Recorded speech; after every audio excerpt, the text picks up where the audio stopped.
Lady Evelyn Whitmore's hands shook as she poured the dark liquid into the crystal glass. The bitter smell rose up like death itself. Her husband lay sleeping in the great bed, his face pale and drawn. Every night, for 3 months, she had done this same thing. Every night she had served him what looked like poison. Tonight, someone was watching from the shadows of the doorway. The Duke of Ravenshollow stepped forward, his black eyes fixed on the glass in her trembling hands. "Stop," he commanded in a voice like winter wind. Evelyn spun around, the glass nearly slipping from her grip. Her heart hummed against her ribs. "Your Grace, I did not hear you enter." Clearly, his tall frame filled the doorway. Candlelight played across his sharp features, making him look like some dark angel of judgment. "Put down the glass, Lady Whitmore." "I cannot." Her voice came out as barely a whisper. "He needs this. He needs poison." The Duke's eyebrows rose. "How very curious." Evelyn's cheeks burned. "Ugh." Of course it looked like poison. The mixture was black as midnight and smelled worse than a London sewer, but her husband's life depended on it. "Please, Your Grace, you do not understand." "Then explain it to me." He stepped closer, and she caught the scent of leather and rain on his clothes. "Explain why you creep about in the dark, mixing potions like some witch." The words hit her like a slap. Witch. Yes, that was what the servants whispered. That was what the neighbors believed. Even her own mother-in-law had accused her of dark magic. But what choice did she have? Lord Whitmore stirred in his sleep, moaning softly. His fever had broken 3 days ago, but he was still so weak. The doctor had said he might never recover fully from the lung fever that had nearly killed him. Without the medicine, he would surely die. "I must give this to him," Evelyn said, moving toward the bed. The Duke's hand shot out, grasping her wrist. His fingers were warm and strong around her small bones. "I think not. Release me." She tried to pull away, but his grip was gentle yet firm. "Not until you tell me what is in that glass." Evelyn looked up into his face. In the candlelight, his features were harsh, but handsome. She had known Adrian Blackthorne, Duke of Ravenshollow, since childhood. He had been her brother's closest friend at Eton. She had harbored a secret admiration for him then, though he had barely noticed her existence. Now, at 26, she was a married woman with secrets that could destroy her. "It is medicine," she said finally. "Medicine that looks like poison?" "Yes." "Medicine that you prepare in secret?" Her chin lifted. "Yes." "And you expect me to believe this?" "I care not what you believe, Your Grace. I care only for my husband's life." Something flickered in his dark eyes. Surprise, perhaps, or respect. "Show me." "What?" "Show me this medicine. Prove to me it is not poison." Evelyn's mouth went dry. How could she prove such a thing? The ingredients were strange and frightening. The preparation looked like witchcraft. Even she had doubted it at first. "I cannot prove it to your satisfaction," she said, "but I can show you something else." She moved to the small writing desk in the corner and pulled out a leather-bound journal. Her hands shook as she opened it to the first page. "This is from Dr. Marcus Thornfield. He studied medicine in Edinburgh and Vienna. He treated lung fevers in the army." The Duke took the journal from her hands. His fingers brushed hers, sending an unexpected shiver up her arm. He read silently for several minutes while she waited, hardly daring to breathe. "These ingredients," he said finally. "Willow bark, foxglove, honey, and what is this word?"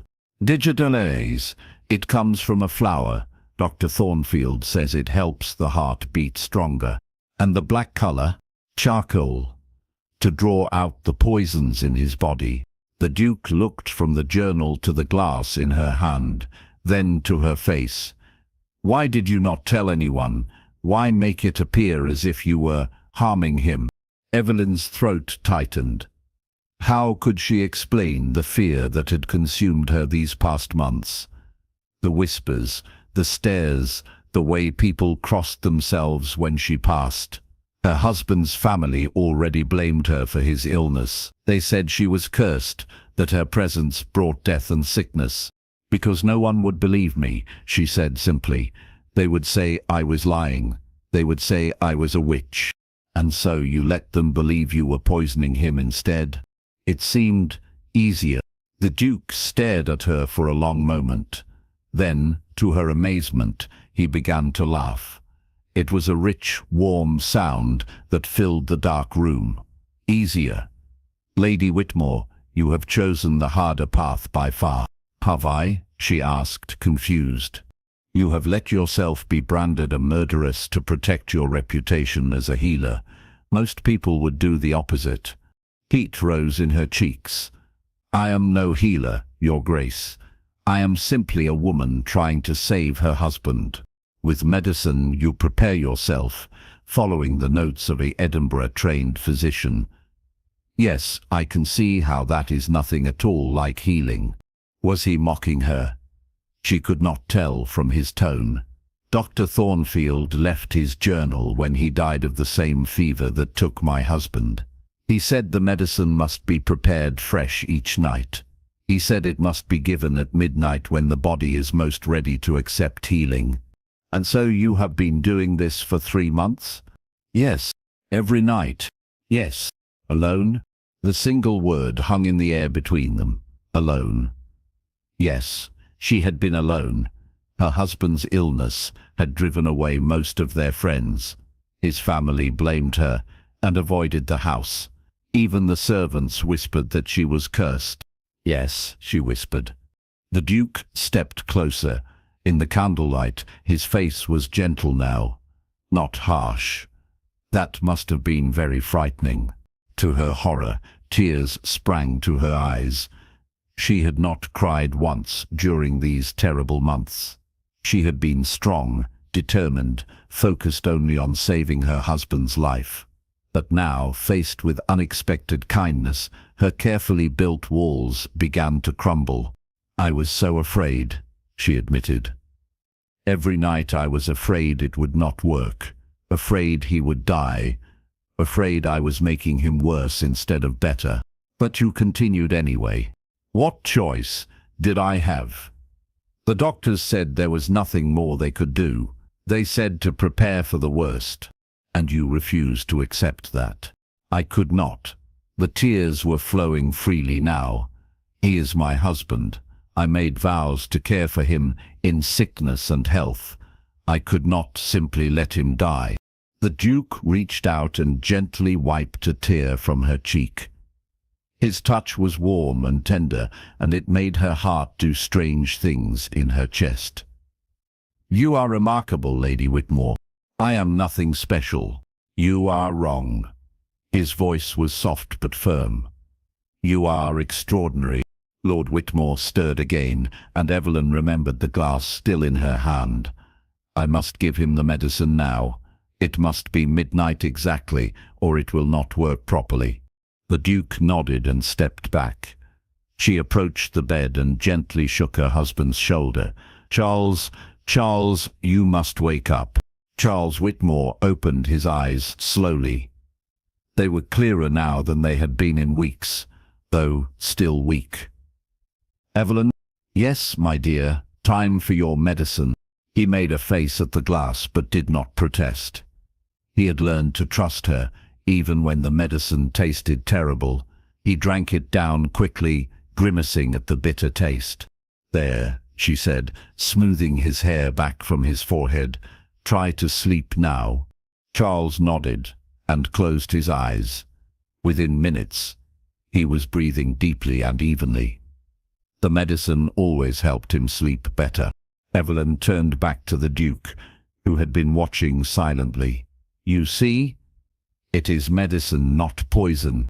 I see that your husband trusts you completely. Yes, he is the only one who does. No longer. The Duke's dark eyes met hers. I believe you, Lady Whitmore, and I think I can help you. Help me? How? By making sure the world knows the truth. That you are not a murderess or a witch, but a devoted wife who saved her husband's life with medicine and love.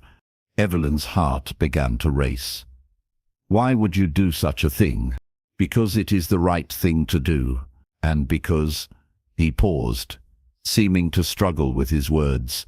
Because I have watched you from afar these past months. I have seen your courage and your devotion. I have seen you sacrifice your own reputation to save the man you love. Such selflessness deserves to be rewarded, not punished. You have been watching me? I have been concerned about you. Your brother asked me to keep an eye on you when he left for India. I had no idea you were facing such difficulties. James. Her dear brother had asked the Duke to watch over her. The thought warmed her heart and embarrassed her at the same time. I did not know. I should have done more. I should have intervened sooner. I am sorry for that. There was nothing you could have done. I chose this path. Yes, but you should not have had to walk it alone. The way he said those words made her pulse quicken. There was something in his voice, something in his eyes, that spoke of more than mere friendship or duty to her brother. Your Grace, she began, but he held up a hand. Adrian, please. We have known each other too long for such formality. Adrian. His name felt strange on her lips. She had never spoken it aloud before, though she had whispered it in her heart countless times as a girl. What did you mean about helping me? I mean to spread the truth about your midnight activities. I will tell everyone that you have been administering medicine, not poison. I will make sure they understand that you saved your husband's life with skill and dedication. And why would they believe you when they would not believe me? Because I am a duke, and men listen to dukes. Because I am not your husband's wife, so I have no reason to lie, and because I will make it very clear that anyone who continues to spread lies about you will answer to me personally. The promise in his voice made her shiver. She had forgotten how powerful he was, how feared and respected. If the Duke of Ravenshollow vouched for her, the whispers would stop. The accusations would end. She could hold her head up again. Why? She asked softly. Why would you risk your own reputation for mine? He was quiet for so long that she thought he would not answer. When he finally spoke, his voice was rough with emotion. Because I have been in love with you since I was 20 years old. The words hit her like a physical blow. She staggered backward, one hand pressed to her throat. What? I have loved you since the summer you turned 18. Since that day you fell from your horse, and I helped you up. Do you remember? She remembered. How could she forget? She had been riding alone, against her mother's wishes, when her horse had shied at a rabbit. She had been thrown to the ground, her skirts tangled around her legs, her hair coming loose from its pins. And then suddenly he was there, strong and gentle, helping her to her feet, with hands that lingered longer than necessary. I remember, she whispered. You looked up at me with those green eyes, and you smiled, and I was lost, completely lost. But you never said anything. You never even seemed to notice me, because you were my best friend's little sister, because you were too young, because I was a rake and a scoundrel who drank too much and gambled away fortunes. You deserved better than me. And now? Now you are married to another man. Now it is too late. The pain in his voice made her chest ache. She wanted to reach out to him, to comfort him somehow. But what could she say? He was right. It was too late. She was married, bound by law and duty to Charles Whitmore. Even if she had feelings for Adrian, and she was beginning to realize she did, it could never be. I am sorry, she said. Do not be sorry. Be happy. Your husband is recovering. He will live, thanks to you. That is what matters. Is it? The question slipped out before she could stop it. Adrian's head snapped up, his dark eyes searching her face. What do you mean? I mean, she struggled to find the words. I mean that sometimes I wonder what my life might have been like if things had been different.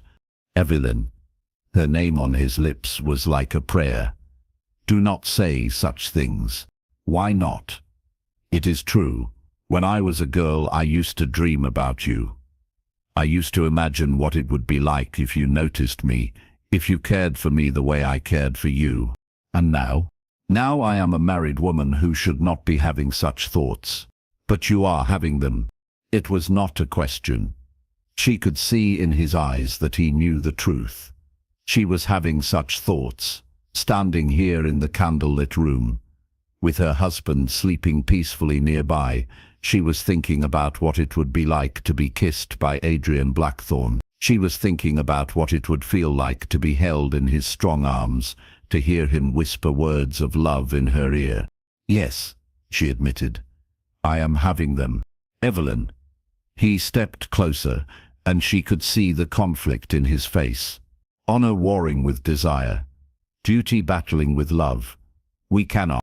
I know. You are another man's wife. I know. It would be wrong. I know. Then why are you looking at me like that? Like what? Like you want me to kiss you. Her breath caught in her throat. Because I do. The words hung in the air between them, heavy with longing and impossibility. Adrian's hands clenched into fists at his sides. She could see him struggling with himself, fighting against the pull she felt too. We cannot, he said again, but his voice was weaker now. One kiss, she whispered. Just one. To know what it might have been like. Evelyn, do not ask me to do this. I am not asking, I am begging. Something broke in his eyes then, with a sound that was half groan, half prayer. He stepped forward and pulled her into his arms. His mouth came down on hers with desperate hunger, and she melted against him like candle wax in flame. The kiss was everything she had dreamed it would be and more. His lips were warm and soft and demanding. His hands tangled in her hair, pulling her closer. She could taste the brandy on his breath, could smell the masculine scent of his skin. For a moment the world disappeared. There was no husband sleeping nearby, no duty, no honor. There was only this man, and this kiss, and the fire that burned between them.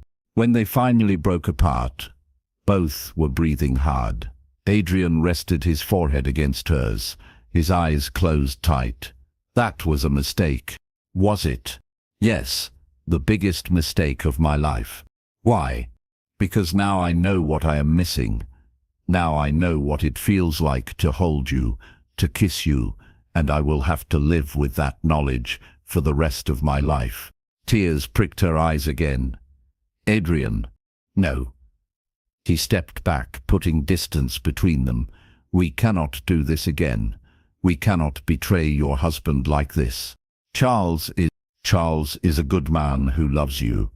He does not deserve to be cuckolded by his wife and his friend. The harsh words stung, but she knew he was right. Whatever her feelings for Adrian, whatever his feelings for her, they could not act on them. She was married. She had made vows. She had duties and responsibilities that went beyond her own desires. You are right, she said quietly. I am sorry. I should not have. The fault is mine. I should have been stronger. We were both weak. Yes. He ran a hand through his dark hair. But it cannot happen again. No, it cannot. They stood in awkward silence for several minutes. Finally, Adrian cleared his throat. I should go. Yes, but first, tell me about this Dr. Thornfield. Where did he come from? How did he know your husband? The change of subject was abrupt but welcome. Evelyn grasped at it like a lifeline. He was an army surgeon. He came to London after Waterloo looking for work. Charles hired him to treat some of our tenants who had fallen ill with lung fever. And he died of the same disease? Yes, but not before he wrote down everything he knew about treating it. He gave me his journal and made me promise to use it if Charles became ill. That was fortunate. Yes, though at the time I thought it was morbid. I never imagined I would actually need it. But you did. And you followed his instructions exactly. To the letter, every ingredient, every measurement, every timing. I was terrified of making a mistake. And it worked. Yes. Slowly, but yes. Charles has not had a fever in over a week. His breathing is much easier. The doctor says he will make a full recovery. Thanks to you. Thanks to Dr. Thornfield's journal.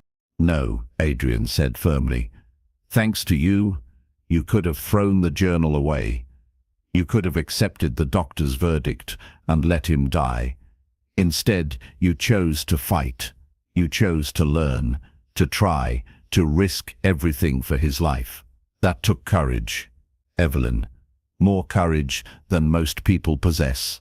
His praise warmed her heart, but it also made her uncomfortable. She did not feel brave. She felt frightened and confused and guilty about the kiss they had shared. I should check on Charles, she said, grateful for the excuse to turn away from Adrian's intense gaze. She approached the bed and placed her hand on her husband's forehead.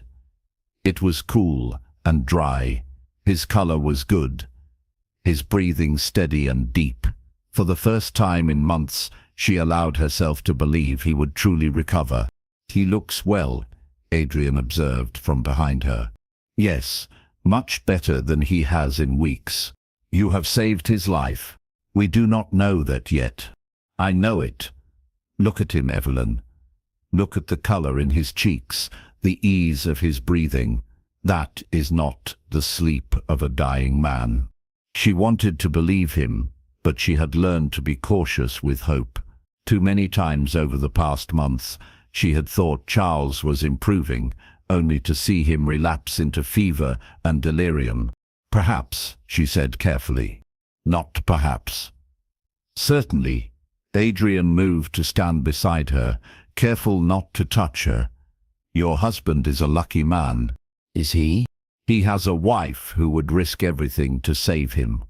A wife who would endure accusations of witchcraft and murder rather than abandon him. Yes, he is very lucky indeed. The irony in his voice was not lost on her. Charles was lucky to have a wife who loved him enough to save his life. But that same wife had just betrayed him with another man. The guilt of it sat heavy in her stomach. Adrian, she began, but he shook his head. Do not say anything more. What happened between us? It was a moment of weakness, nothing more. We are both overwrought by the events of the evening. It will not happen again. But it will not happen again, he repeated firmly. I give you my word as a gentleman. The words should have comforted her, but instead they left her feeling empty and sad. She did not want it to happen again. She was a married woman with a conscience, but part of her wished things could be different. Part of her wished she was free to explore these feelings that had lain dormant in her heart for so many years.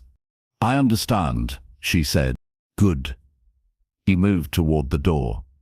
I will call on you tomorrow afternoon. We need to discuss how to repair your reputation. That is not necessary. It is entirely necessary. I will not have you continuing to live under suspicion and fear.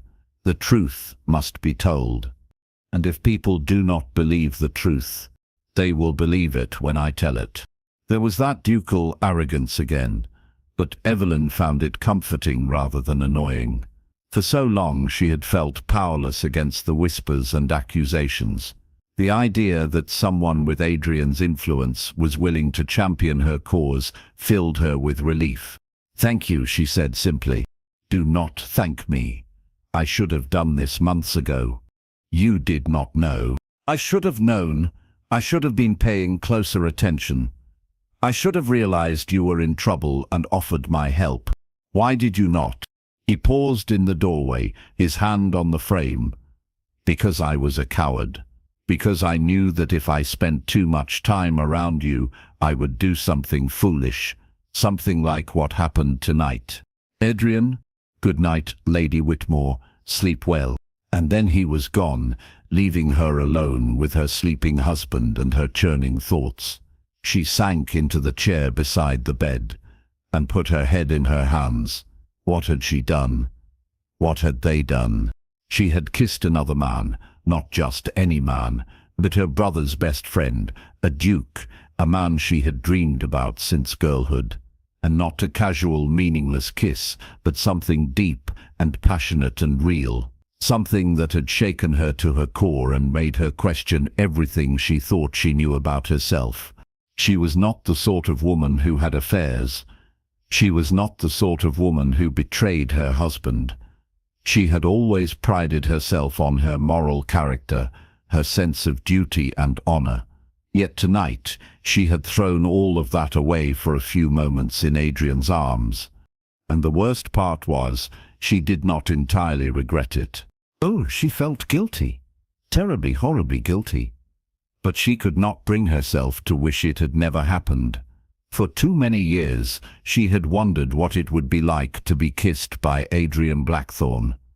Now she knew. Now she had that memory to treasure, even if she could never act on her feelings again.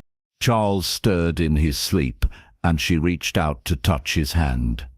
It was warm and strong, so different from the cold, weak fingers she had held for months during his illness.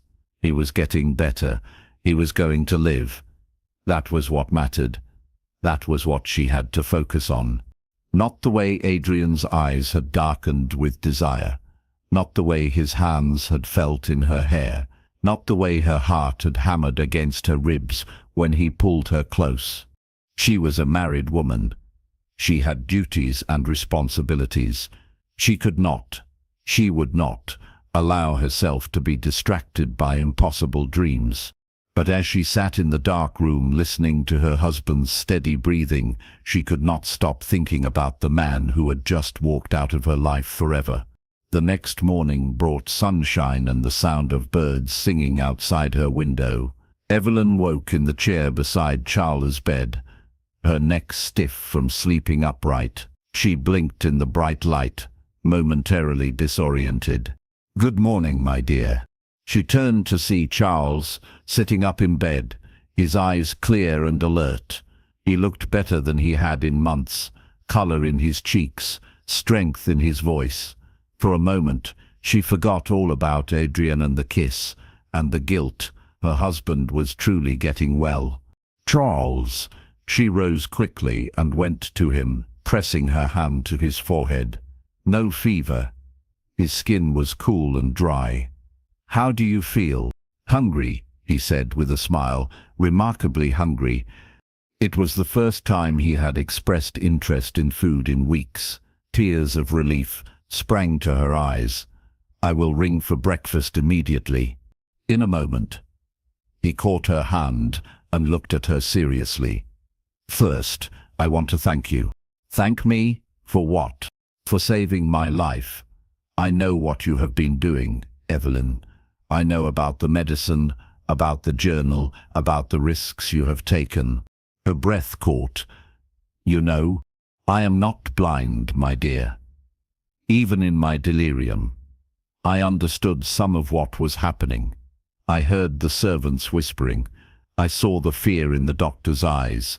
I knew you were my only hope." "Charles, let me finish." His grip on her hand tightened. "I know what people have been saying about you. I know they think you are trying to poison me.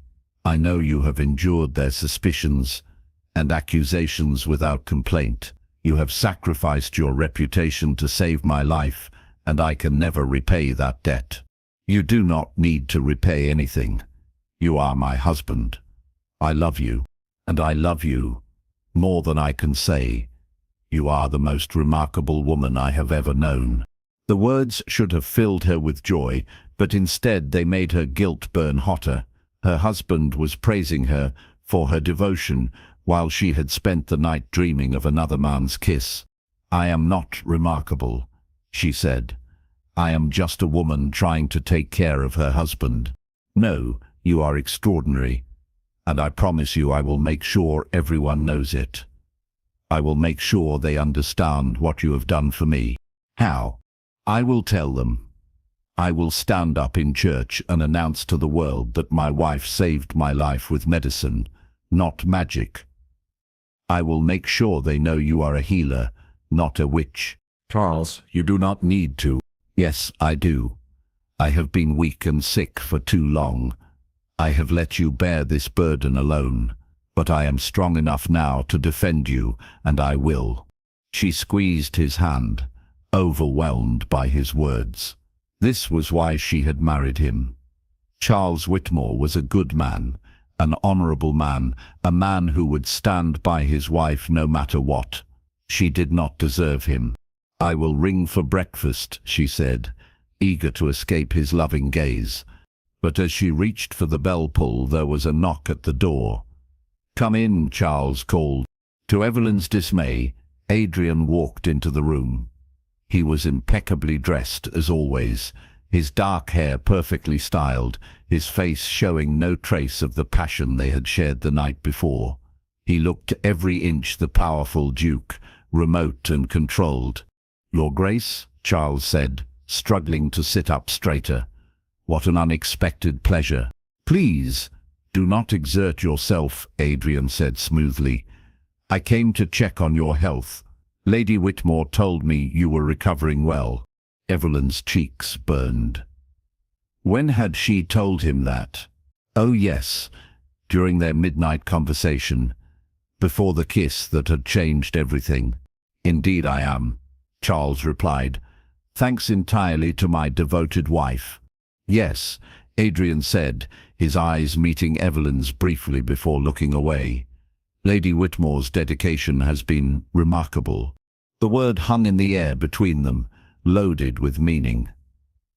Evelyn felt her pulse quicken and forced herself to look anywhere but at Adrian's face. "I understand there have been some unfortunate rumors," Adrian continued. "Rumors that I am here to address." "Rumors?" Charles asked. "About Lady Whitmore's nighttime activities. Some people have been spreading stories that she has been harming you rather than helping you." Charles's face darkened. "I was not aware the gossip had reached your ears, Your Grace. It has reached everyone's ears, I am afraid, which is why I intend to put a stop to it." "How?" "By telling the truth. By making sure everyone knows that your wife has been administering medicine, not poison, that she has been following the notes of a trained physician, that she has saved your life through skill and devotion, not dark magic."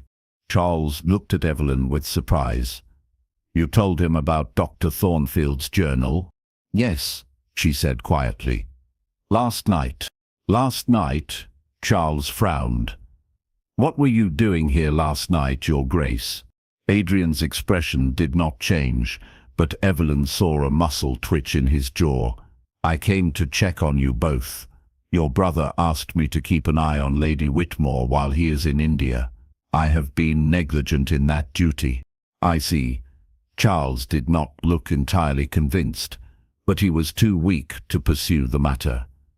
"Well, I appreciate your concern, and your offer to help clear my wife's reputation. It is the least I can do. Lady Whitmore has suffered enough for her acts of mercy." "Indeed she has." Charles reached for Evelyn's hand again. "Come here, my dear. Sit beside me." She had no choice but to obey, settling on the edge of the bed while very aware of Adrian watching her every move. Charles kept hold of her hand, stroking her fingers with his thumb. "Your Grace," Charles said, "I wonder if I might impose upon you for another favor." "Of course. Would you stay for breakfast? I find myself quite hungry this morning, the first time in months, and I would enjoy the company." Evelyn's heart sank.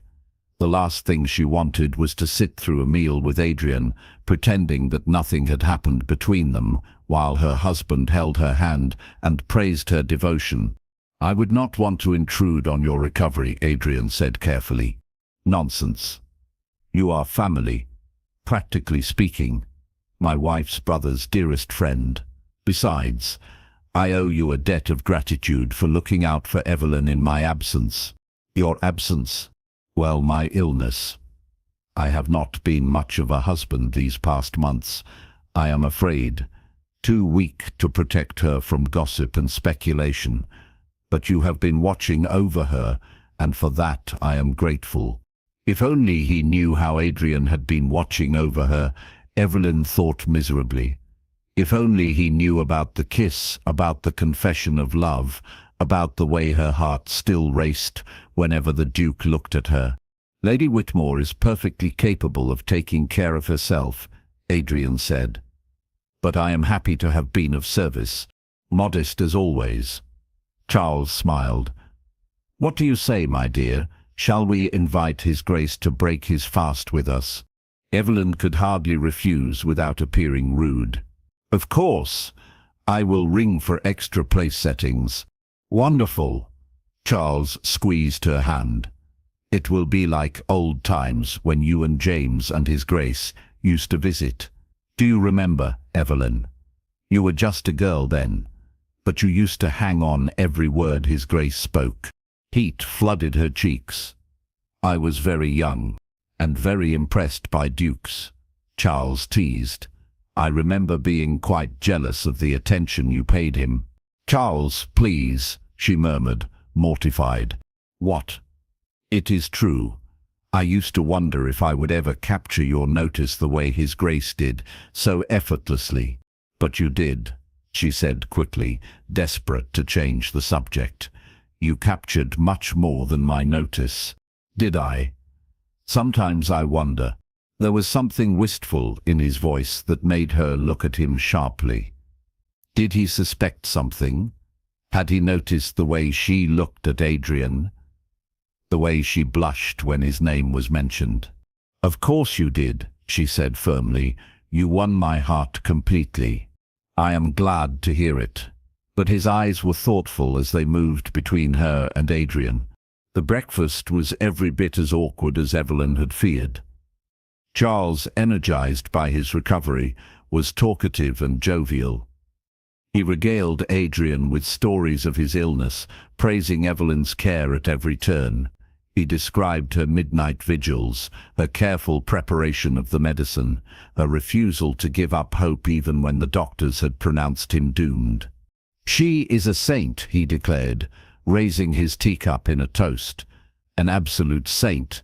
I am the luckiest man alive to have such a wife." "Indeed," Adrian murmured, his eyes fixed on his plate. "And now, thanks to your intervention, the world will know it too. No more whispers about witchcraft and poison. No more suspicious looks when she goes to market. You have given me back my wife's reputation, Your Grace, and I can never thank you enough." "There is no need for thanks. I am simply correcting a misunderstanding, a dangerous misunderstanding. Do you know, some of the servants were actually afraid to be alone with her. They thought she might curse them or slip something into their food. Can you imagine?" Evelyn winced. She had not realized the fear had spread so far among the household staff. No wonder they had been avoiding her, looking at her with frightened eyes. "Ignorance breeds fear," Adrian said diplomatically. "But education can dispel both." "Exactly. And who better to educate them than a duke? When you vouch for Lady Whitmore's character, no one will dare question it." "I hope you are right." "I know I am right. You have that effect on people, Your Grace. They listen when you speak. They believe what you tell them. Sometimes." "Always," Charles corrected. "You have always had that gift. Even as a young man, people trust you, respect you. It is one of the things that made you such a good friend to James. Your brother is a good man.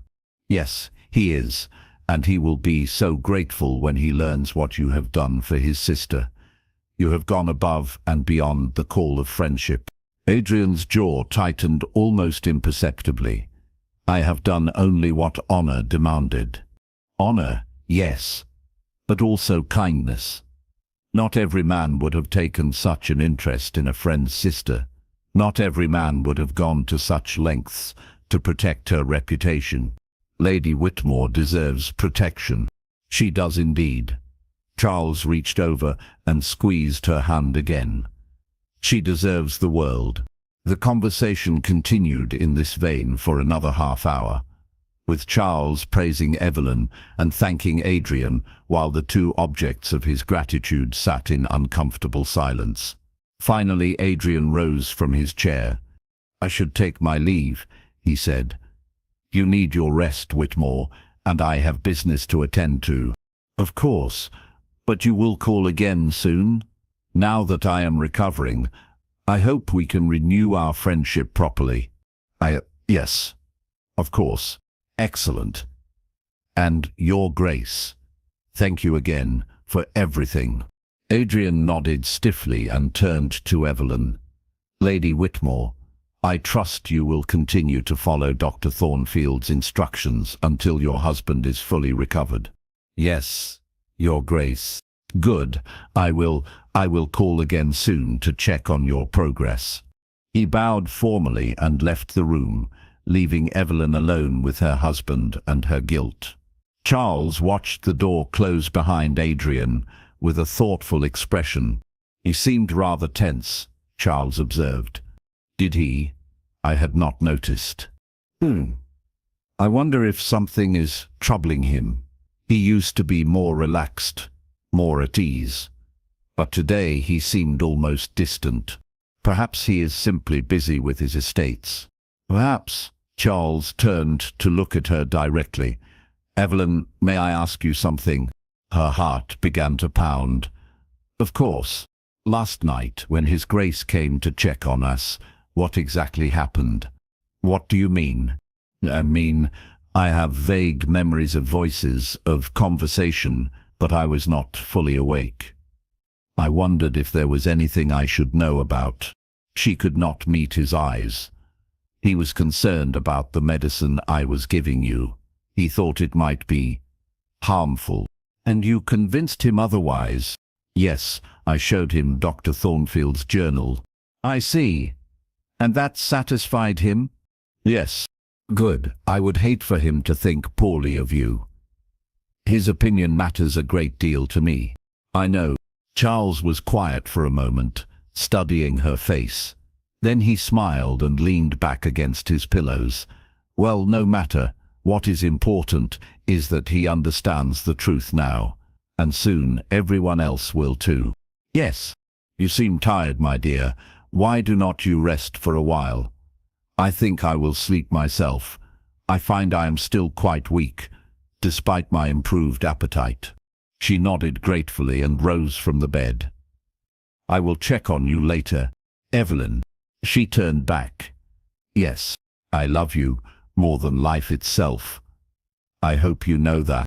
The words were like arrows to her heart. "I know. I love you too, Charles." And she did love him. That was the worst part. She loved her husband, but she was also desperately, hopelessly attracted to another man, a man she could never have, never touch, never kiss again. She left the room and went to her own chamber, where she threw herself down on the bed and finally allowed herself to cry. Great, wrenching sobs that came from the deepest part of her soul. She cried for her husband's suffering, for her own guilt, for the impossible situation she found herself in. Most of all, she cried for Adrian and the love that could never be. When the tears finally stopped, she felt hollow and empty, but also resolved. She would put last night behind her. She would focus on her husband's recovery and her duties as his wife. She would not think about Adrian's kiss or the way he had looked at her or the confession of love that had shattered her world. She would be the perfect wife. The devoted, faithful, honorable woman Charles believed her to be, even if it killed her. Over the next few days, Adrian was true to his word. He began a campaign to rehabilitate Evelyn's reputation that was both subtle and effective. He mentioned her nursing skills to friends at his club. He praised her devotion to her husband in conversations with influential ladies. He made sure that the story of Dr. Thornfield's journal and the life-saving medicine became common knowledge among London society. The results were almost immediate.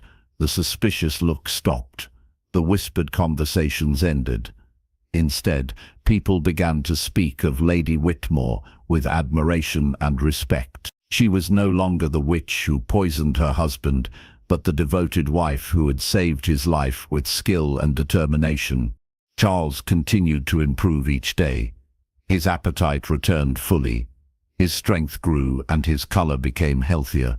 The doctor pronounced himself amazed by the recovery and gave full credit to Evelyn's nursing.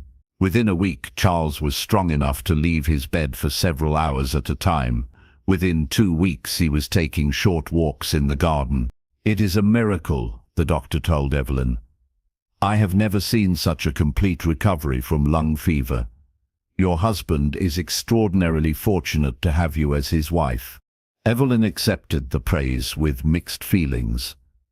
Yes, she was glad Charles was getting well. Yes, she was proud of her role in his recovery.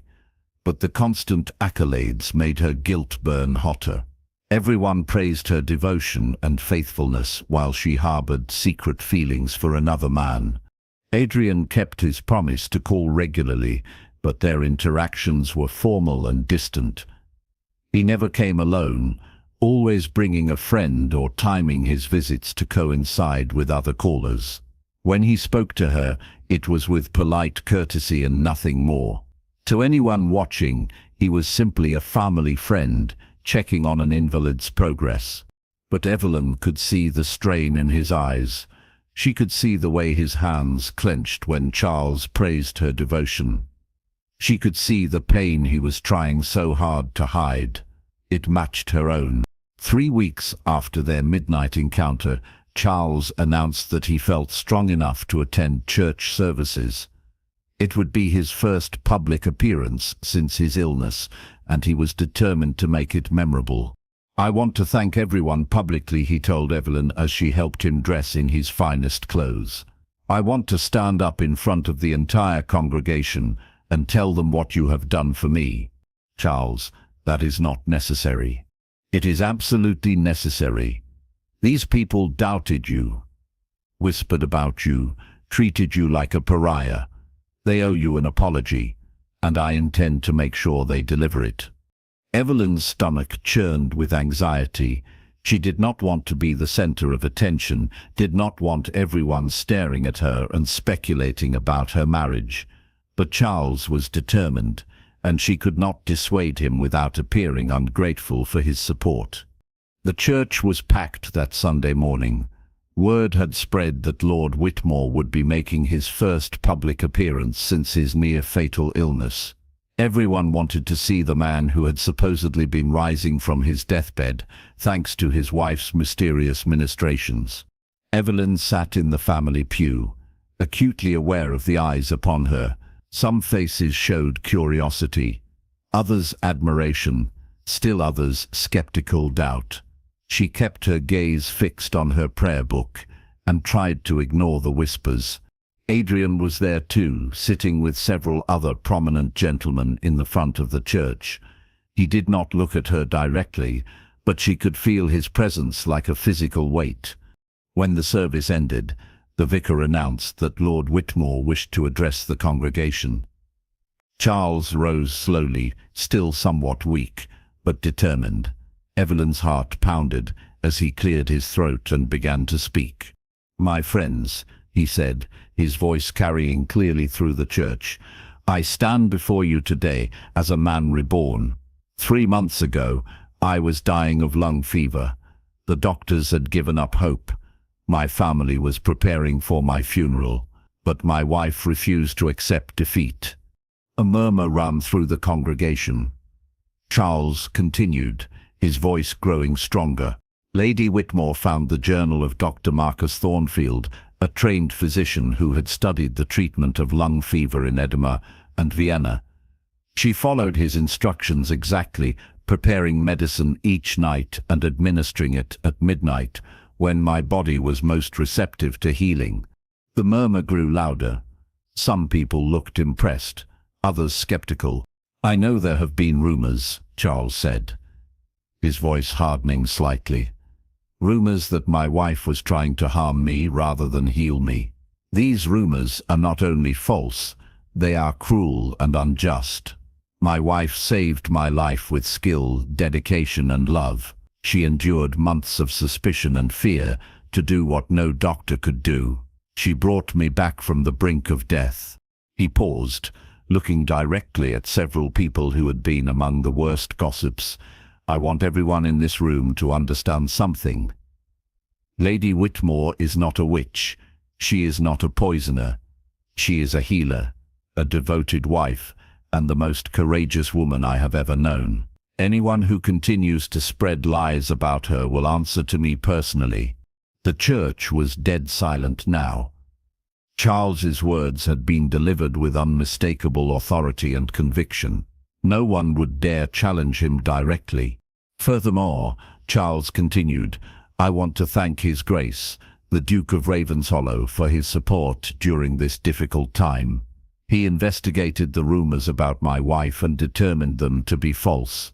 His vouching for her character has helped restore her reputation in society. I am grateful for his friendship and his intervention on our behalf." Evelyn felt her cheeks burn as every eye in the church turned to look at Adrian. He acknowledged the recognition with a slight nod, his face expressionless. In closing, Charles said, "I ask all of you to join me in thanking God for my recovery and my wife for her devotion. Without her, I would not be standing here today. She is truly a blessing, and I am the most fortunate of men to call her my wife." He sat down to scattered applause and murmurs of approval. The vindication was complete. No one would dare whisper about Evelyn now, not after such a public and forceful defense from her husband. But as people began to file out of the church, stopping to congratulate Charles on his recovery and praise Evelyn's devotion, she felt no satisfaction. Instead, she felt empty and false. Yes, she had saved her husband's life, but she had also betrayed him in her heart. She was not the saint he believed her to be.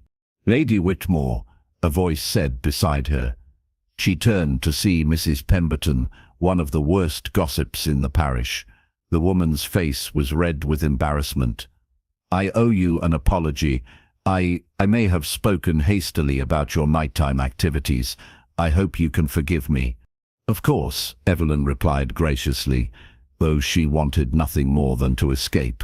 More apologies followed, along with effusive praise for her nursing skills and devotion. By the time they finally made it outside, Evelyn felt drained and hollow.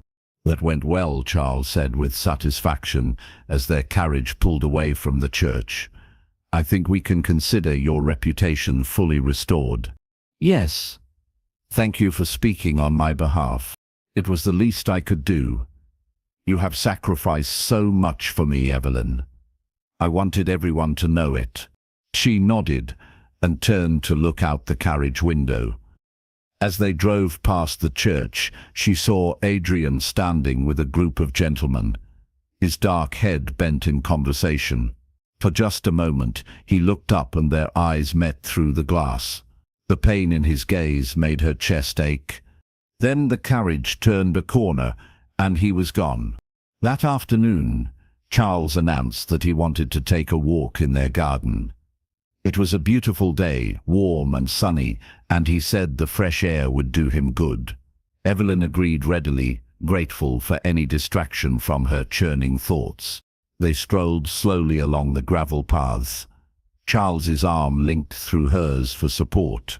He pointed out the roses that had bloomed in his absence, the herbs that had grown tall in the kitchen garden, the repairs that needed to be made to the gazebo. It was peaceful and domestic, exactly the sort of activity a devoted married couple should enjoy.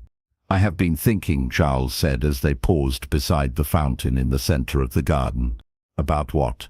"About our future. About what I want to do now that I have been given a second chance at life."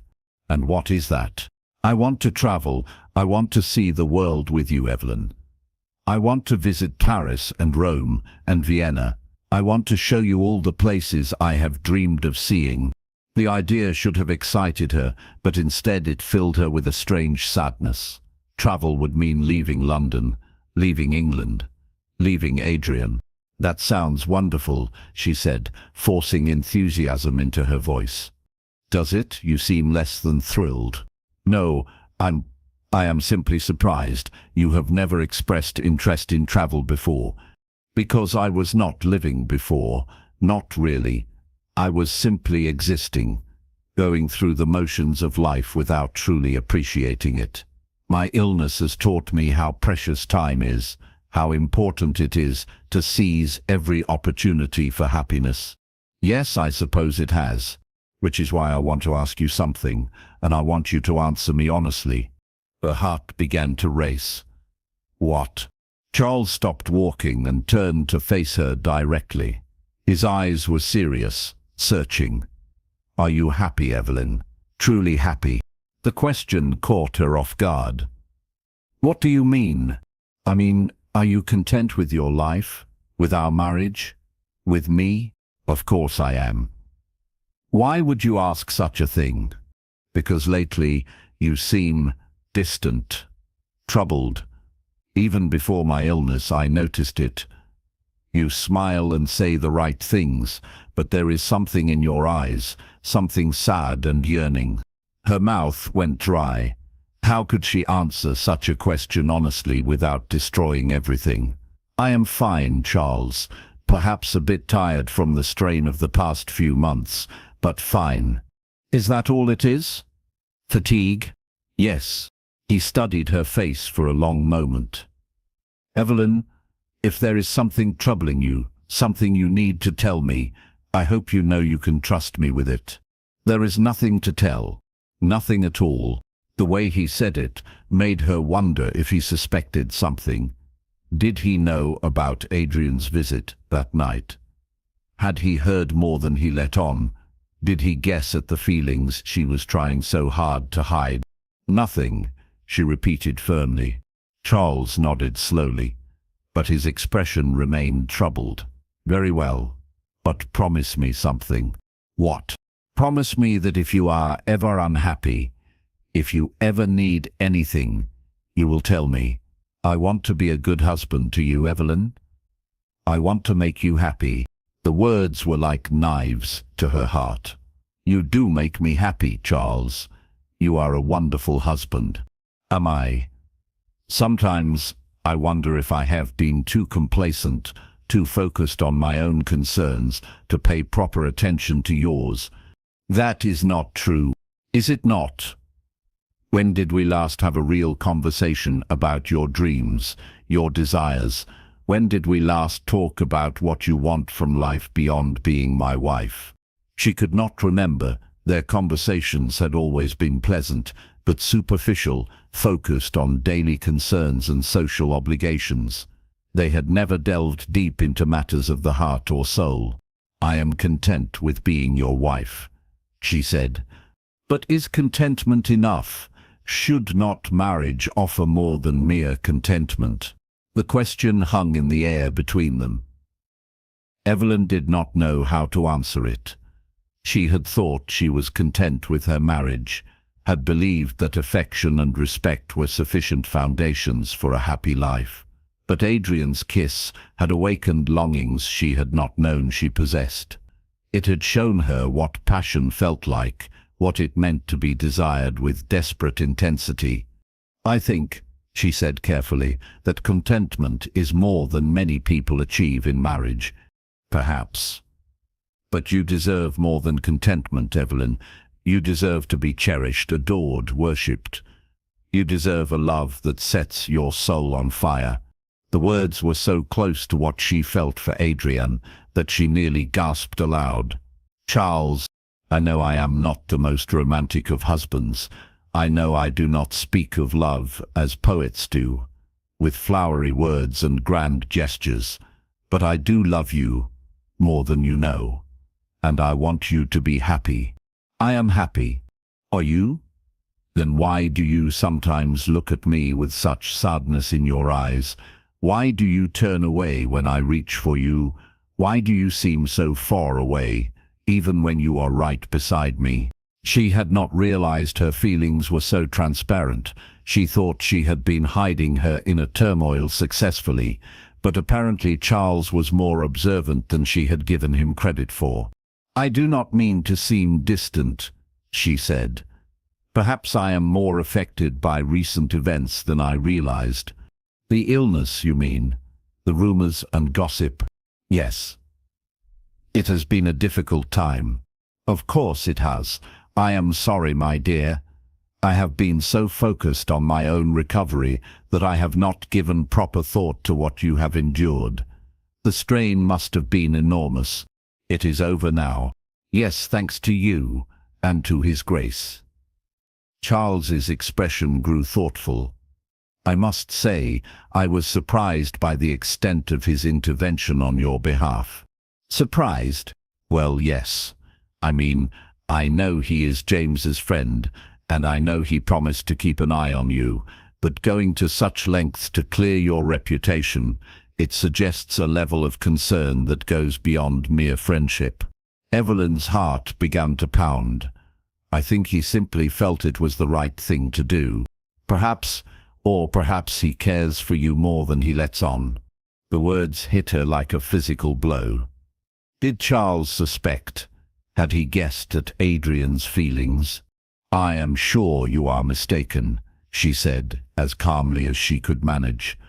Am I? You did not see the way he looked at you during breakfast the other morning. There was something in his eyes, something intense and protective. He was simply being kind. Was he? I wonder. Charles began walking again, his arm still linked through hers.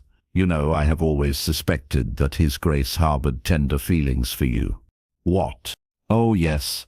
Even years ago, when you were just James's little sister, I noticed the way he watched you, the way he seemed to listen more carefully when you spoke, the way he always asked after your welfare when he visited. Evelyn could hardly breathe. You are imagining things. I do not think so. I think Adrian Blackthorne has been in love with you for years. The casual use of Adrian's first name, the matter-of-fact tone, made it clear that Charles had given this considerable thought. How long had he suspected? How much did he know?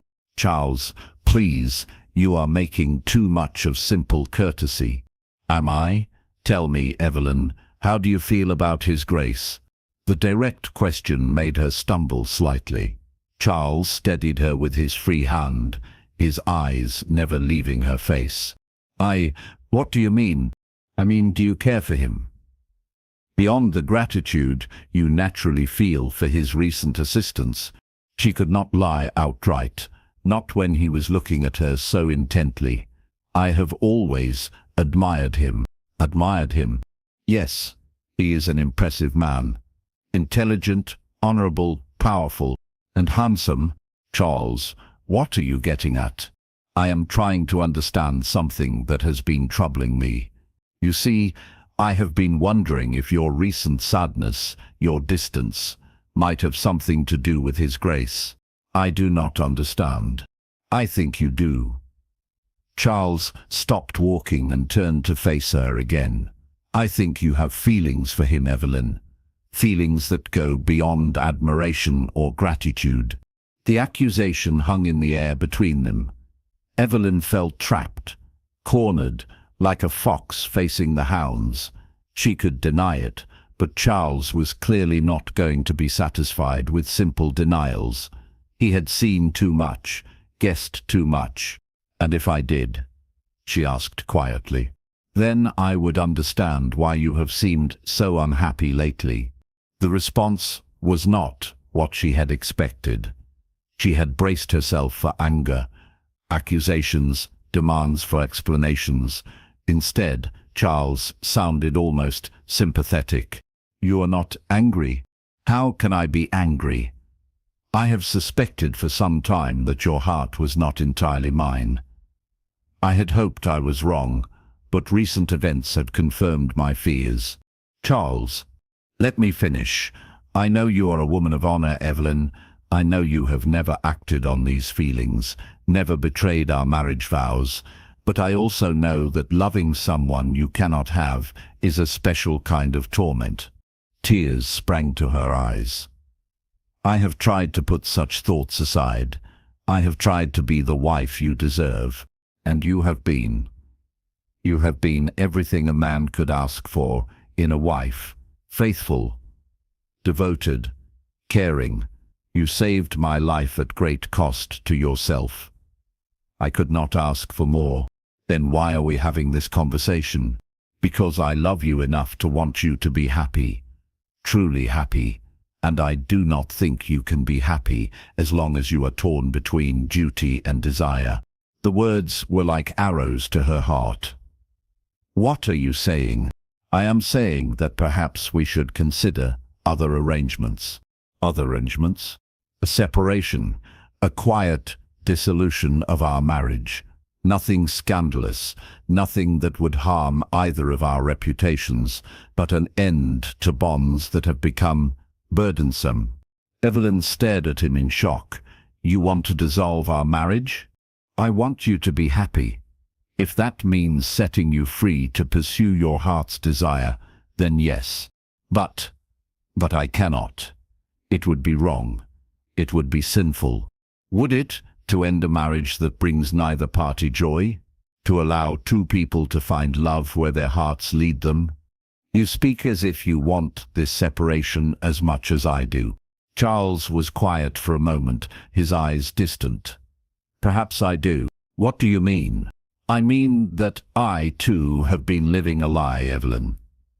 I, too, have been pretending to be content when I am not. I do not understand. There is someone else. Someone I have cared for long before I married you.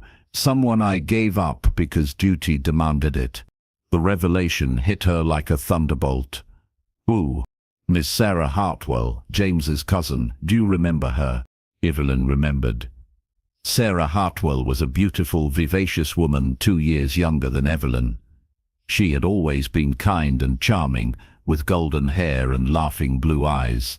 She had also been penniless, the daughter of a younger son with no prospects. You loved her. I still love her. I have always loved her. But she had no dowry, no family connections.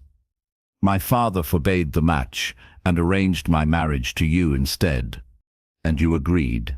What choice did I have? I was the heir. I had duties, obligations. I could not marry for love alone. But you could have told me. You could have been honest about your feelings. Could I?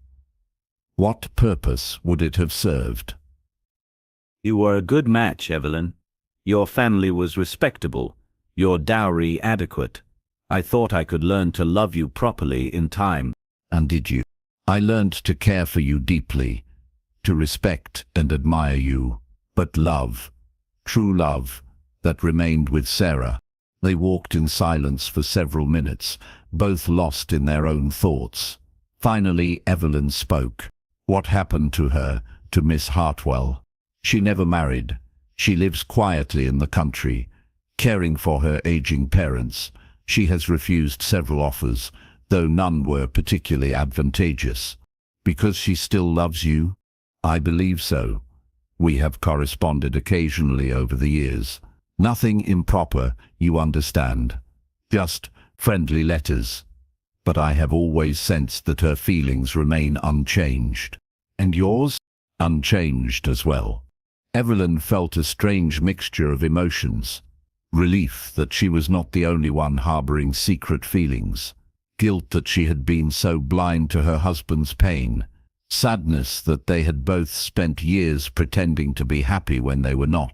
"So what do you propose?" she asked. "I propose that we end this charade, that we seek an annulment or separation that will allow us both to pursue our true desires." "And scandal? What of our reputations?" "There need be no scandal if we handle it properly. We could claim incompatibility, irreconcilable differences.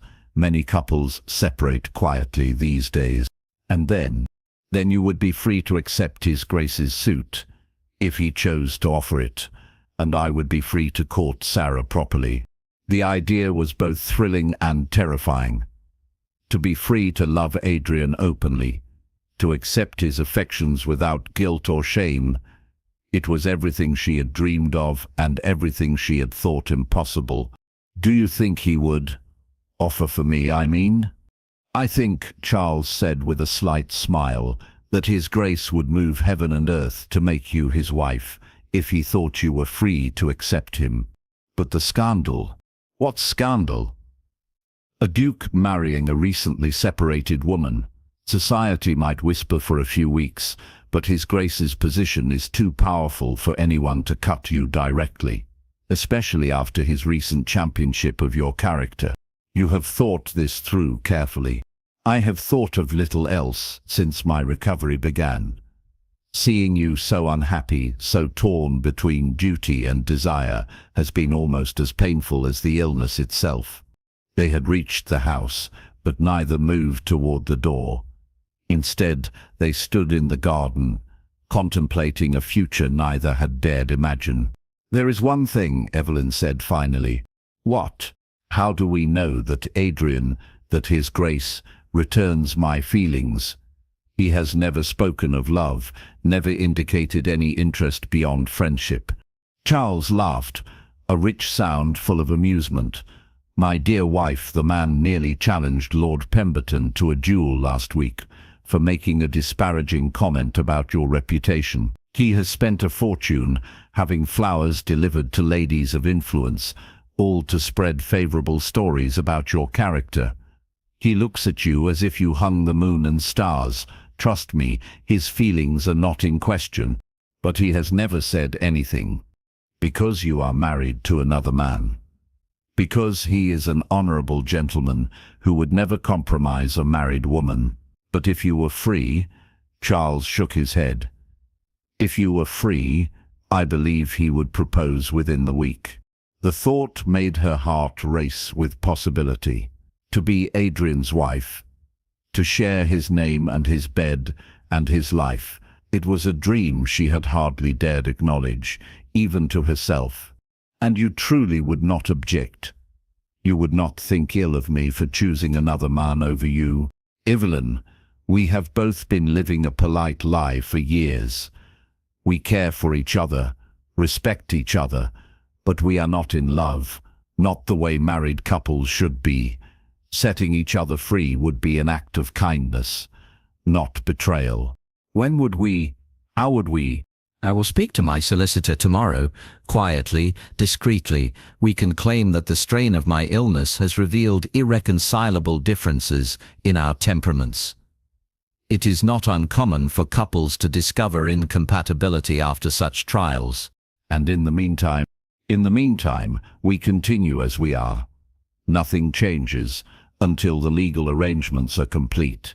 But perhaps we can both begin to hope for a different future."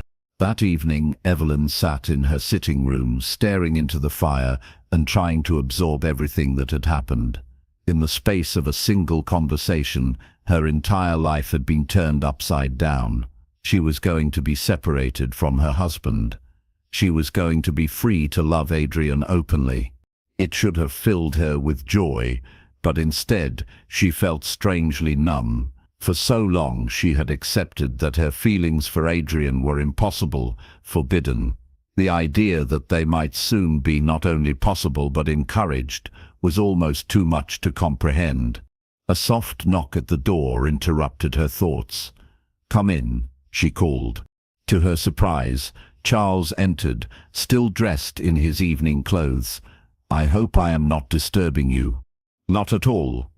Sit, please." He took the chair across from her, his expression serious. "I have been thinking about our conversation this afternoon, as have I. I want to make sure you understand that I am not pressuring you into this separation. If you would prefer to remain married, to try to make our union work despite our divided affections, I will respect that choice. And be miserable for the rest of your life? I have been managing well enough so far." "Managing is not the same as living, Charles. You said so yourself." "No, it is not." He was quiet for a moment, staring into the fire. "I wrote to Sarah today." "You did?" "Yes, I told her about my illness, about my recovery. I asked if I might call on her when I am strong enough to travel." "What did you say about us?" "Nothing yet. I thought it best to wait until we have made a firm decision about our future." Evelyn nodded. "That was wise, was it? Sometimes I think wisdom is overrated. Sometimes I think we should follow our hearts and let wisdom be damned." "Is that what you want to do?" "Yes," he said without hesitation. "Yes, I want to follow my heart. I want to court Sarah properly, the way I should have done years ago. I want to marry her and build a life based on love, not duty." "Then we should proceed with the separation." "You are certain?" Evelyn thought of Adrian, of the way he had looked at her that night in this very room. She thought of his kiss, of the passion and longing in his eyes. She thought of the years of secret admiration, of wondering what might have been. "Yes," she said, "I am certain." Charles smiled, the first genuinely happy expression she had seen on his face in years. "Then we are both about to become very fortunate people." "I hope so." "I know so." He rose from his chair and moved to the door. "Good night, Evelyn. Sleep well." "Good night, Charles." After he left, she continued to sit by the fire, her mind racing with possibilities. In a few weeks, perhaps a few months, she would be free to love Adrian without guilt or shame, free to accept his suit if he chose to offer it, free to build a life based on passion instead of duty. The thought was both exhilarating and terrifying. What if Adrian's feelings had changed? What if he no longer wanted her once she was available? What if the forbidden nature of their attraction had been part of its appeal? She pushed such doubts aside. She had to believe that what she had seen in his eyes was real, lasting. She had to trust that his feelings ran as deep as her own. Tomorrow, Charles would begin the legal process of separation. Soon she would be free to discover whether the love she and Adrian shared was strong enough to build a future on. The next morning brought an unexpected visitor. Evelyn was in the morning room, trying to concentrate on her embroidery, when the butler announced that the Duke of Ravenshollow had called. Her heart leaped into her throat. Adrian had not called alone since that night 3 weeks ago. Why was he here now? "Show him in, please," she said, setting aside her needlework with trembling hands. Adrian entered the room like a force of nature, his dark eyes intense and focused. He was dressed for riding, his boots polished to a high shine, his hair slightly tousled from the wind. He looked magnificent and dangerous, and completely irresistible. "Your Grace," she said, rising from her chair. "This is an unexpected pleasure." "Is it?" His voice was rough with some unnamed emotion. "Lady Whitmore, I must speak with you, privately." "Of course. Please, sit down." "Shall I ring for tea?" "No." He began pacing the small room like a caged animal. "What I have to say will not take long." "Very well." She settled back into her chair, trying to appear calm despite the way her pulse was racing. "I have heard rumors," he said abruptly. "Rumors?" "About you and your husband. About a possible, separation. Evelyn's breath caught. How had word gotten out so quickly? Charles had only spoken to his solicitor yesterday afternoon. Where did you hear such a thing? Does it matter? Is it true? She could not lie to him, not when he was looking at her with such intensity. Yes, it is true. Adrian stopped pacing and turned to face her directly. Why? Because we have both come to realize that our marriage was a mistake, that we are not compatible. Compatible. He said the word as if it tasted bitter. What does that mean exactly? It means that we care for each other deeply, but we are not in love. Not the way married couples should be. And this realization came suddenly. After years of marriage? Not suddenly, no. But recent events have made it impossible to ignore. What recent events? She could not tell him about Charles's confession regarding Sarah Hartwell. That was her husband's secret to share or keep. But she could tell him part of the truth. My illness, Charles's illness, brought many things into focus. It made us both realize that life is too short to spend it living a lie. A lie? Pretending to be happy when we are not. Pretending to be content with a marriage that satisfies neither of us. Adrian's eyes burned into hers. And what would satisfy you, Evelyn? The way he said her name made her shiver. It was the first time he had used it since that night they kissed, and it carried all the weight of his suppressed feelings. That is not for me to say. Is it not? You are about to become a free woman. Surely you have given some thought to what you want from your newfound freedom. She could not answer that question without revealing her feelings for him.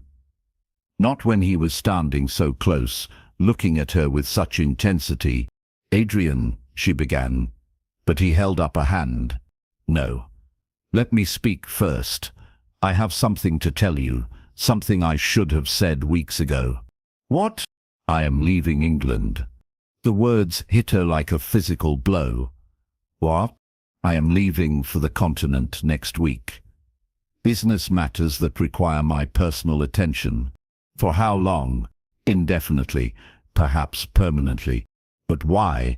Your estates, your responsibilities here, can be managed by others. I find I no longer have any compelling reason to remain in England. The message was clear. He was leaving because of her, because being near her was too painful to bear, because he thought she would remain married forever, trapped in a loveless union.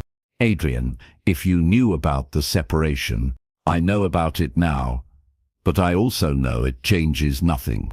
How can you say that? It changes everything, does it? He moved closer, his dark eyes searching her face. Tell me, Evelyn, why are you seeking this separation? What do you hope to gain from it? The direct question demanded an honest answer. She could not dissemble or deflect any longer. Freedom, she said quietly. Freedom to love where my heart leads me. Where does your heart lead you? You know where. Do I? I know where I hope it leads. I know where I have dreamed it leads. But I need to hear you say it. She rose from her chair and moved to stand before him, close enough to see the flecks of gold in his dark eyes. My heart leads me to you, Adrian. It always has. The confession hung in the air between them, raw and honest and irrevocable. Adrian's hands clenched into fists at his sides, and she could see him fighting some internal battle. Evelyn, he said finally, his voice rough with emotion. Do you know what you are saying? Yes. Do you know what it would mean? The scandal, the gossip, the whispers that would follow us both. I do not care about gossip. Your reputation has already been dragged through the mud and restored again. I have learned that reputation is less important than happiness.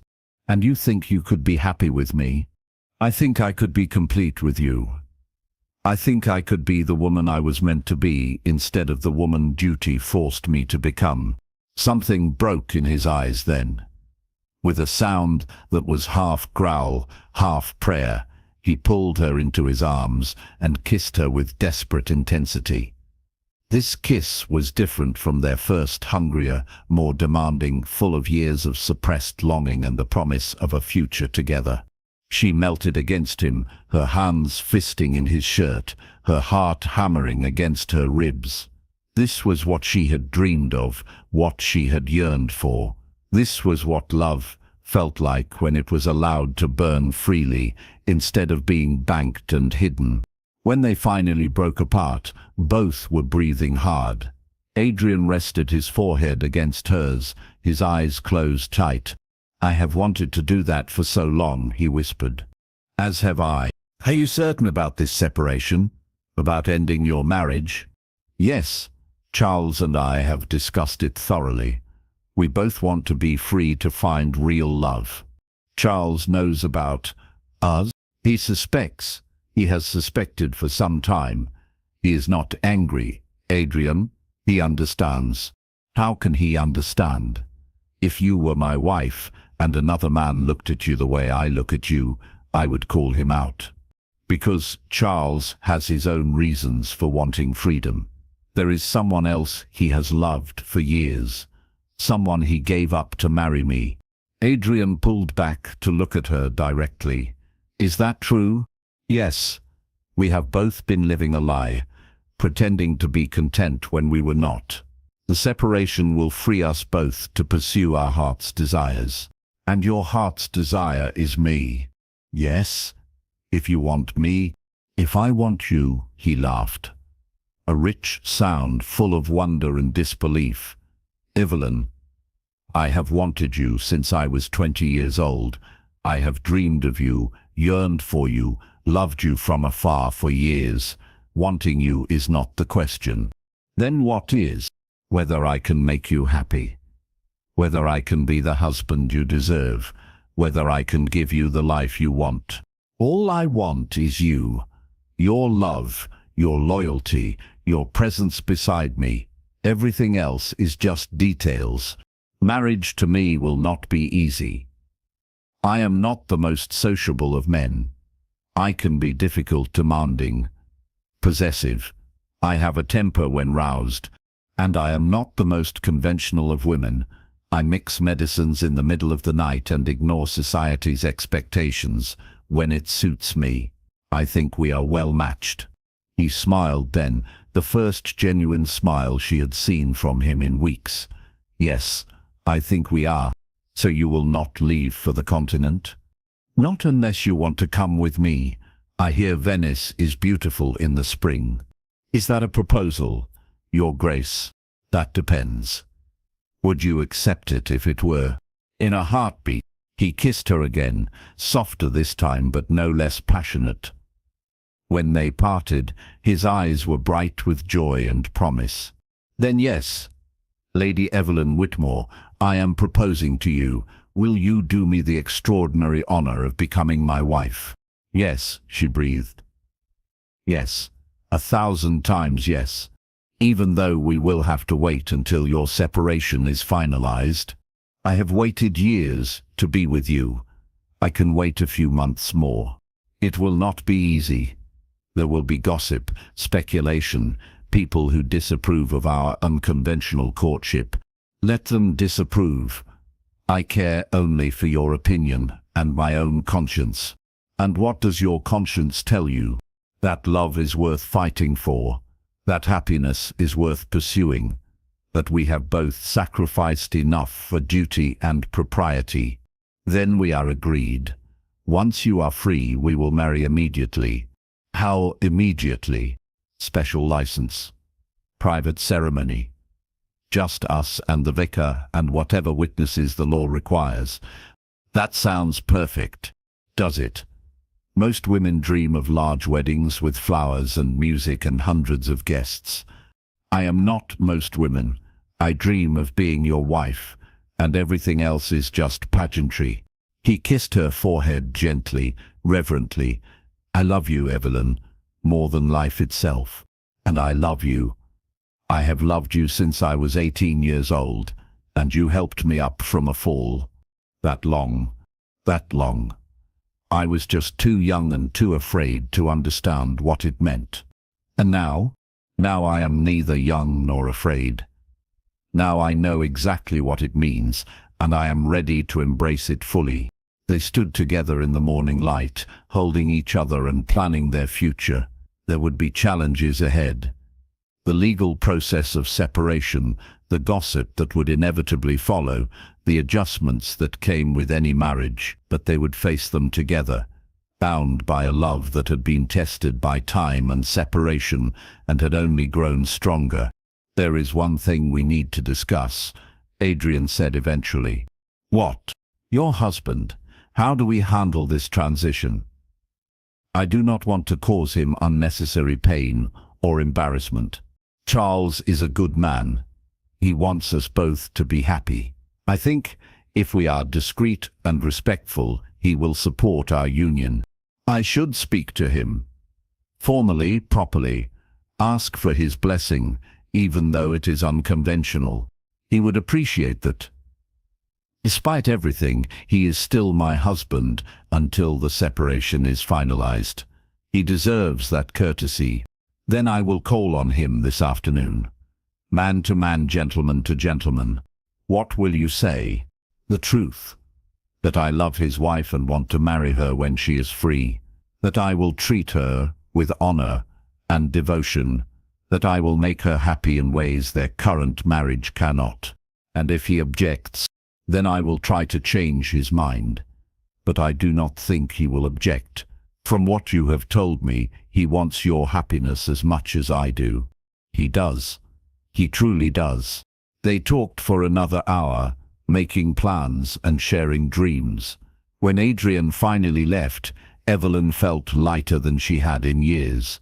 The future stretched before her, bright with possibility. Soon she would be free to love openly, to build a life based on passion instead of duty. The medicine she had served her husband each night had indeed been a kind of poison, poison to the lie they had been living, poison to the pretense that duty was enough, poison to the marriage that had satisfied neither of them. But from that poison had come healing, healing for Charles, yes, but also healing for herself. The courage to save her husband's life had taught her the courage to save her own. That afternoon, as promised, Adrian called on Charles. Evelyn waited in her sitting room, too nervous to concentrate on anything. The conversation between the two men would determine the course of her future. When Charles finally came to find her, his expression was thoughtful but not angry. "How did it go?" she asked anxiously. "Better than I expected. His Grace is a man of honor, Evelyn. He spoke frankly about his feelings for you and his intentions regarding your future together. And I gave him my blessing, with condition." "What condition?" "That he wait until our separation is finalized before making any public announcement, that he treat you with the respect and devotion you deserve, and that he make you happier than I ever could." "Charles?" Tears sprang to her eyes. "Thank you." "Do not thank me. Thank yourself. You have earned the right to choose your own path. As have you heard from Miss Hartwell?" His face brightened. "Yes, she has agreed to see me when I am well enough to travel. I leave for the country next week." "So soon? Why wait? We have both wasted enough years already." "Yes, we have." They smiled at each other. Two people who had found the courage to choose love over duty, happiness over convention. It was not the ending either of them had expected when they married, but it was the ending they both deserved. 6 months later, on a crisp autumn morning, Evelyn stood before the altar of a small country church and became the Duchess of Ravenshollow. She wore a simple gown of ivory silk and carried a bouquet of white roses. Adrian waited for her at the altar, magnificent in his dark coat and white cravat, his eyes bright with love and joy. The ceremony was small and private, attended only by a few close friends and family members. James had returned from India just in time to give his sister away. Charles was there too, having married Sarah Hartwell in a similarly intimate ceremony the month before. There was no awkwardness between the former spouses, only warmth and mutual respect. As they exchanged vows, Evelyn thought about the journey that had brought them to this moment. The midnight medicine that had looked like poison but had actually been healing. The courage to save a life that had led to the courage to claim her own happiness. The love that had waited years to be acknowledged and would now last a lifetime. "With this ring," Adrian said, slipping a simple gold band onto her finger, "I thee wed." "With this ring," she replied, her voice steady and sure, "I thee wed." The vicar pronounced them husband and wife, and Adrian kissed her with tender reverence. As they turned to face their small gathering of loved ones, Evelyn felt a profound sense of completeness. She was exactly where she belonged, with exactly the man she was meant to love. The reception was held at Adrian's nearby estate, a lovely old manor house surrounded by rolling hills and ancient oaks. As they danced their first dance, as husband and wife, Adrian whispered in her ear, "Are you happy, Your Grace?" The title made her smile. "Completely happy." "You? I have never been happier in my life. Thank you for choosing me, Evelyn. Thank you for waiting for me. I would have waited forever." Fortunately, forever was not necessary. They danced until the sun set, surrounded by the laughter and good wishes of their friends. When the last guest had departed, they walked hand in hand through the gardens, talking quietly about their plans for the future. "Where shall we go for our wedding trip?" Adrian asked. "Anywhere you like. As long as we are together, I do not care." "Venice, then." "I promised you Venice." "Venice sounds perfect." They paused beside a fountain very similar to the one in the garden, where she had made the decision to end her first marriage. The water sparkled in the moonlight, creating patterns of light and shadow on the stones. "Do you ever regret it?" Adrian asked. "Leaving Charles, ending your first marriage?" "Never. Do you regret waiting so long to declare yourself?" "Only that we lost so many years. But perhaps we needed those years to become the people we are now. Perhaps we needed to understand the difference between duty and desire, between contentment and joy. Perhaps we did. I love you, Duchess. And I love you, Duke." He kissed her then, long and deep and full of promise. Above them, the stars wheeled in their courses, indifferent to human affairs, but somehow approving of this particular human happiness. Later, as they lay in the great bed of the master chamber, wrapped in each other's arms, Evelyn reflected on the strange turns her life had taken. She had begun as a woman serving what appeared to be poison to her husband every night. She had endured suspicion, fear, and accusations of witchcraft. She had nearly lost herself in duty and obligation. But in the end, the medicine that had looked like poison had been the salvation of them all. It had healed Charles's body and revealed the truth about their marriage. It had given her the courage to claim her own happiness and freed them both to find real love. "What are you thinking about?" Adrian murmured against her hair.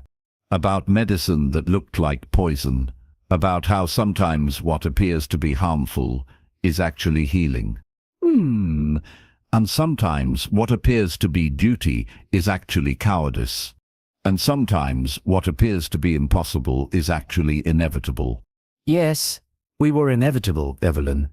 "From that first day when I helped you up from your fall, this moment was inevitable." "Was it?" "I believe so. Some loves are too strong to be denied forever. Some connections too powerful to be severed by convention or duty." "I am glad you believe that." "Why?" "Because it means this happiness will last. If we were truly inevitable, then nothing can separate us now. Nothing ever will," he promised, pulling her closer. "We have found our way to each other at last, and I will never let you go." She settled against his chest, listening to the steady beat of his heart. Outside, the night was peaceful and still. Inside, she was exactly where she belonged, in the arms of the man she loved, free at last to give her heart without reservation. The medicine she had served her husband every night had indeed been poison, poison to the life she had been living, poison to the lies they had all been telling themselves. But from that poison had come the greatest healing of all, the healing of the heart, the courage to choose love, and the wisdom to know that happiness was worth any price. She had served poison to her husband every night until the Duke discovered it was medicine. But the real medicine had been love itself, patient, enduring, transformative love that had the power to heal not just bodies but souls. And now finally she was free to take that medicine herself, to drink deeply of the love that would sustain her for the rest of her days. In the quiet darkness of their bridal chamber, with her husband's arms around her and their future stretching bright before them, Evelyn smiled and let herself drift into dreams of Venice and sunshine and a lifetime of nights that would never require secrets or pretense or the bitter taste of regret. She had been saved by medicine that looked like poison. But she had been healed by love that looked like impossibility and turned out to be the most natural thing in the world.